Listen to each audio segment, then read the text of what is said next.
we have seen a lot of innovations in the Lands Commission, but it seems along the way, management forgets about staff, especially staff welfare. That is why I am very happy, and the union, we are very happy that you have made us aware that staff welfare is a very important matter dear to your heart, which you plan to see to. So we are happy about that. And you said we should be smiling. Say, we can only smile when we are happy.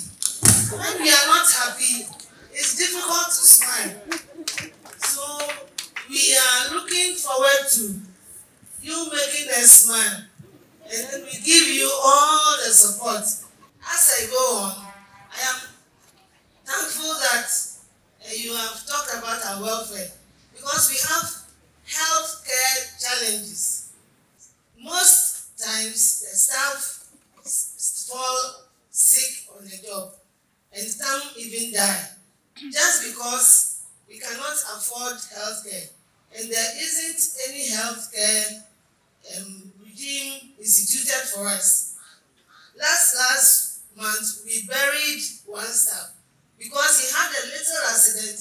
He couldn't afford the health care and he was feeling shy to come to us. Okay. Before we realized. All right, thank you so very much, Madam Nelly. Point well made. Staff welfare. For us to smile. Sorry. Looks like the people are for the people. Right. Please go ahead. Minister is actually rounding out. Yes. Thank you. Okay. Please go ahead. Another issue is that of our collective bargaining agreement. We will plead with you. No, please. She's Minister, continuing. Allow. To employ management to seriously look at it for us, because in it we have certain allowances that at least when implemented will make life a little easier for us. And to top it all, we have promised the union, we have promised management that when they look at this for us, we are also ready to help them in every avenue to generate more funds so that we can also benefit. And so with this pledge we have given management, we want to assure them that we are ready to help them generate as much funds, revenue for the commission, and we are ready to work with them. I want to beg on behalf of the union and all staff that management should not see the union as antagonists. They should see us as partners. This union, I am sure, I stand to be corrected, but I am sure we have worked very well on cordial lines with management. We believe in dialogue, discussions, not in fights. And we have stood by this principle. So no matter how the staff, our colleagues push us, we always tell them that no, we are dialoguing with management. So please, management, see us as your partners, and then everything will be fine. Please, I'm here once again to ask from Honorable Minister and the Management of Land Commission to find out why from HR office, when they are converted from one scale to another, and they are refusing to implement our salary scales. From 2014 to 2019, we are still finding it difficult to send our messages across, but they are still giving us delayed touches here and there. I want to find out from Honorable Minister to foot in. Thank you. Honorable, please, if possible, can't management and you come together to acquire land for staff? Either we pay outright price or other payment plans for us.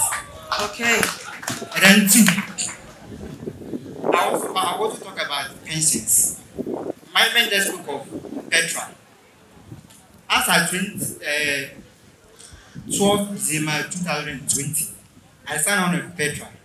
And I've been making consistent program. That's my desire to go through. As now, it hasn't gone through yet.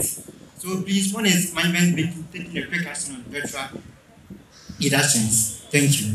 My issue has to do with the Lands Commission.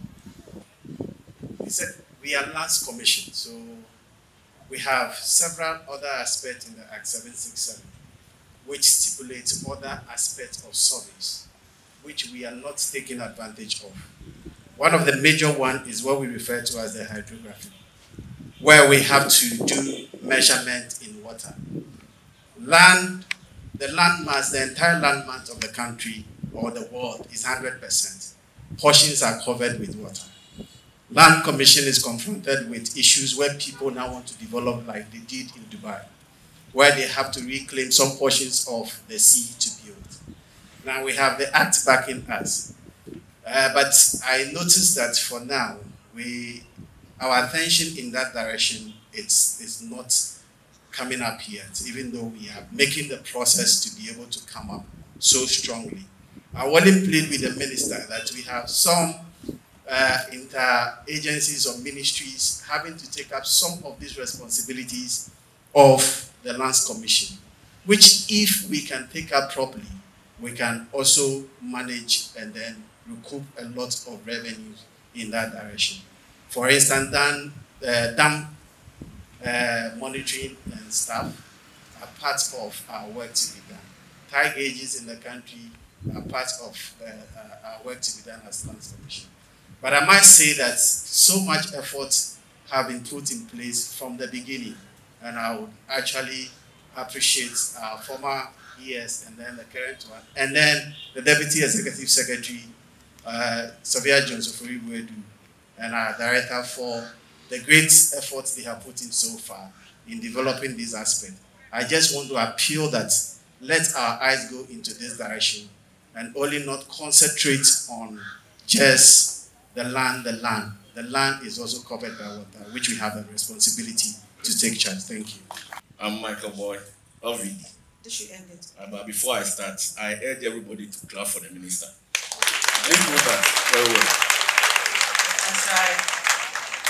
I did so because he's been the very first minister to actually recognize the importance of the Lands Commission, among others. Please do that again.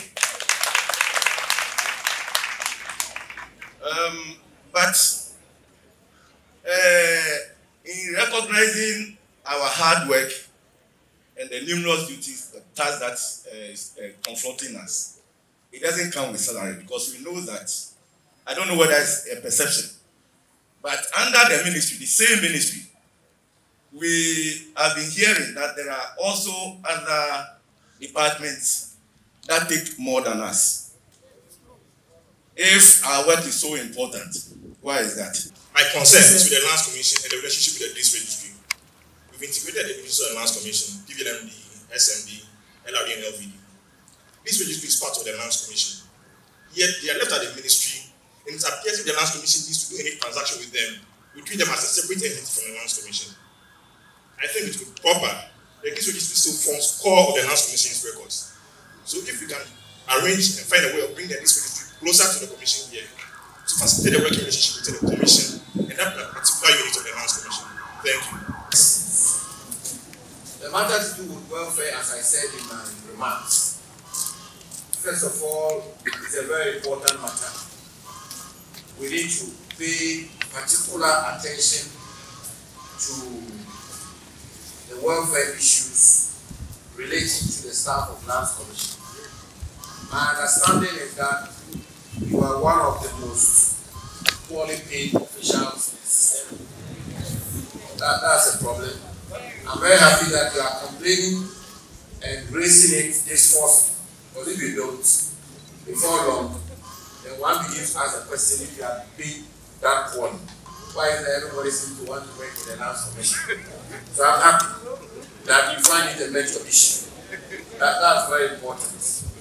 Now, there's a broader problem of the entire system and the difficulties with salary adjustments, conditions of service of public sector officials generally in the country.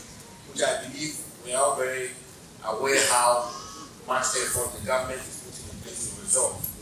But I will very respectfully recommend, and I've mentioned this to the Executive Secretary, that the leadership of your union, the management of Lands Commission, and myself, and the ministry, to find an occasion within this month of September to sit around the table and have a very frank, in-depth discussion about the issues to do with welfare. Because in many cases, you may find out that some of them we can resolve ourselves. I mean, some of them we don't have to go to Ministry of Finance to go and get clearance and so on and so forth. Whereas some of them management can resolve. And so if we sit around the table, my view is that we should be able to come up with a solution which is satisfactory to all the parties, to management, to union and staff, and to the ministry. So, Madam Nelly, who spoke, Madam Nelly Joyce, who spoke very eloquently, Let me thank you that you've given the assurance that we are going to work together as partners and engage in dialogue and do so constructively and not do so destructively or not engage in any conduct which will needlessly jeopardize the forward march of Lands Commission. And I want to also thank you, Madam Nelly, and your colleagues for paying me that visit and for being so understanding when you came. Let us continue to work like that. I believe when we do that, we certainly will be able to resolve a lot of the issues which are before us. And also to conclude on the matter of welfare by really assuring you that in me you have a genuine partner. And I believe that if we work together, we should be able to find solutions to all of these things. Mr. Michael Boy, who got this very important crowd to clap for me. Thank you very much. I'm very grateful. As Bandami, just respond to two main issues about the land for staff. This is being done in phases. Staff at the ministry and staff of the Lands Commission. We are indeed land around the Abdul Road has been acquired and documents duly registered for staff of the Lands Commission and the ministry. This is the first phase. When we finish, not everybody will benefit from it, but it is the first phase. And also we will replicate the same process across the country, so that if there are staff in the eastern region and we have land acquired, we will make sure that a certain quota goes to serve within the service of the Lands Commission. So those in Accra will benefit from Accra, and those in the other regions will benefit accordingly. When we visited the Survey and Mapping Division Management, the issue of the staff health care challenges came up. And we came to a very basic conclusion that we will have a first aid facility even on our premises, even as we exist now. But in the head office building, which we hope to move in at the end of the year or early next year, we will have a facility for a clinic with appropriate qualified staff to manage, so that at least if we have initial health challenges, we'll go there and be cared for. Fortunately, 37 hospitals just across the street. If it's beyond that, we'll move the person over there. So for now, we're going to have a first aid facility for basic health care as and when they occur. We have a conditions of service document, and I'm sure a number of staff sitting here have enjoyed from it, and it is in place. So if you're not aware, I am making it available to you. Whatever bill you incur, management pays 50% of that bill for staff.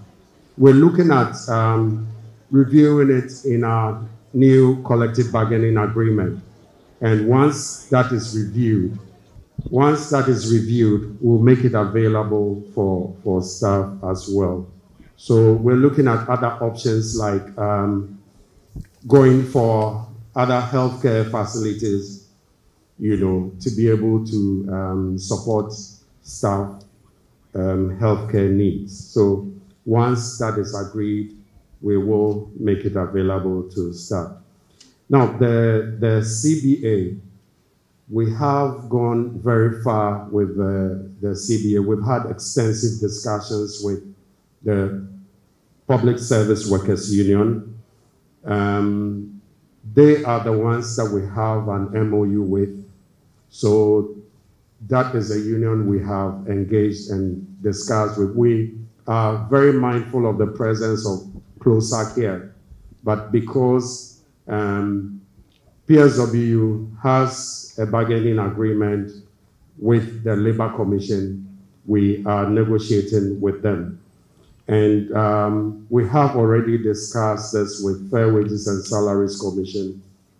We are awaiting a collaboration between us, PSW, and Fair Wages to finalize this document, after which we will start implementing the provisions in that document.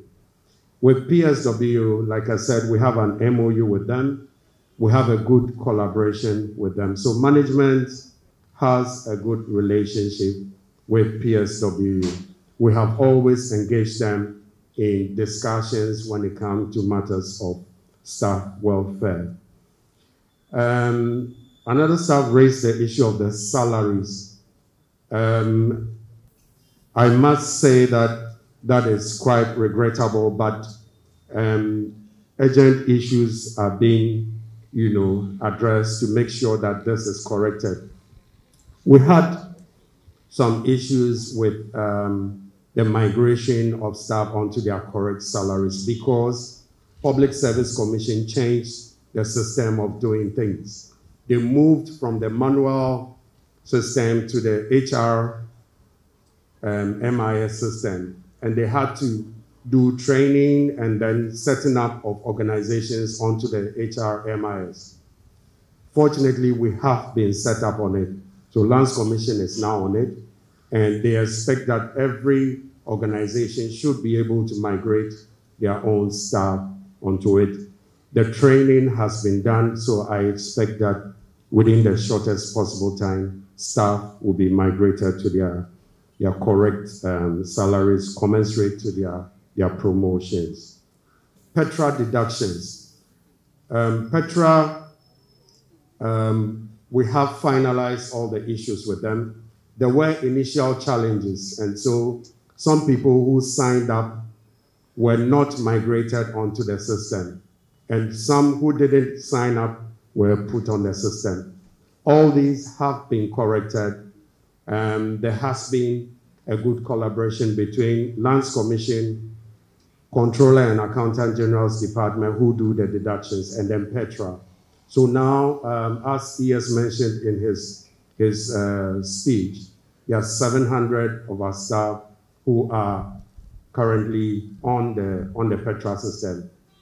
There are a few of us who still have to be migrated onto it, and I'm sure HR is dealing with it. But if you're here and you have any issues with deductions, please approach the head of HR, and then they will get Petra to do those corrections for you. And if you haven't signed up to, I want to encourage all of us to sign up. It is a good package, and I will recommend that if you're here, please sign up onto the Petra system. The hydrography units that was mentioned by Sebastian, we have set up the units. We have also had collaborations with Ports and Harbors Authority on the tide gauges. And so there's going to be a good collaboration between us and Ports and Harbors Authority in sharing of data with respect to the tide gauges. SMD has the unit in place. We need to populate the units with a number of staff. We need to train as well. And Honorable Minister, I want to say that we have been able to secure a scholarship for Sebastian to go and do further studies at the master's level in hydrography. So we engaged the education service to make sure that we get a scholarship for him. So this September, he'll be going for 1 year training in hydrography. So when he comes back, he'll come to support the unit. Yes. Honorable Minister says you must come back. Sebastian. The last one I want to deal with, the deeds registry. Deeds registry, Honorable Minister, we digitized all the records of the deeds registry and made it available to the lawyers for their work and for certification of documents. What has happened is we digitize them in a certain format with a certain software, the Laserfish software. Now, in the process of developing our digital system here, we have to link the Laserfish software with the software that we've developed for our digital processes here. That is in process. We will do that. We haven't been able to migrate them physically to this compound because of space. But we believe that when the head office building is finished, we have a lot of space at the basement, which we're going to use for records. Aside that, our Kumasi office also have a lot of space at the basement. Once we have the data in digital format, the physical records can be moved to any of these places and we can access it on the system. So that is the plan management has for the deeds registry. It is not a forgotten office. It is an office that we are very mindful of and will make sure that we integrate their data into the Lands Commission records. I guess I have dealt with all the issues. Thank you very much, Honorable Minister.